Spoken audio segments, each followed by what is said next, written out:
মানে আমি বুঝলাম না, মানে সরি, আমি আপনাদেরকে হ্যালো হাই না দিয়ে আমি ভিডিওটা স্টার্ট করে দিয়েছি, সেই জন্য সরি।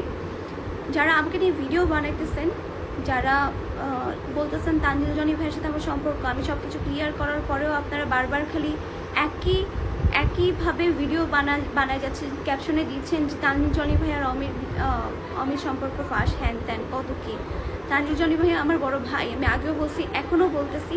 যারা এই ধরনের ভিডিও বানাতে চান, সত্যি আমি 2 দিনের মধ্যে তাদের নামে সাইবার ক্রাইমে যেয়ে কমপ্লেন জানাবো। আপনাদের এই ভিউ ব্যবসা বাদ দেন, মানে আপনাদের এই ভিউ ব্যবসার কারণে, এই মিথ্যা কথা বলার কারণে প্রত্যেকটা মানুষ যে কী পরিমাণে হ্যারাসমেন্ট হইতেছে বলার বাইরে। আপনারা এইসব হ্যারাসমেন্ট করা অফ করেন, এগুলো মজার ছলে নিতে পারেন, সবার কাছে আসলে এগুলো মজা লাগে না, সবার ফ্যামিলি এক ধরনের না, বুঝতে পারছেন? সো প্লিজ এগুলো অফ করেন। আর যারা যারা ভিডিও বানাইছেন, যারা এই ধরনের ভিডিও বানান, আমি প্রত্যেকের নামেই কমপ্লেন করবো, প্রত্যেকটা আইডি খুঁজে খুঁজে আমি কমপ্লেন করবো। অলরেডি আমার কাছে 4-5টা আইডি আছে, আমি তাদের নামে যেয়ে কমপ্লেন করে আসবো সাইবার ক্রাইমে।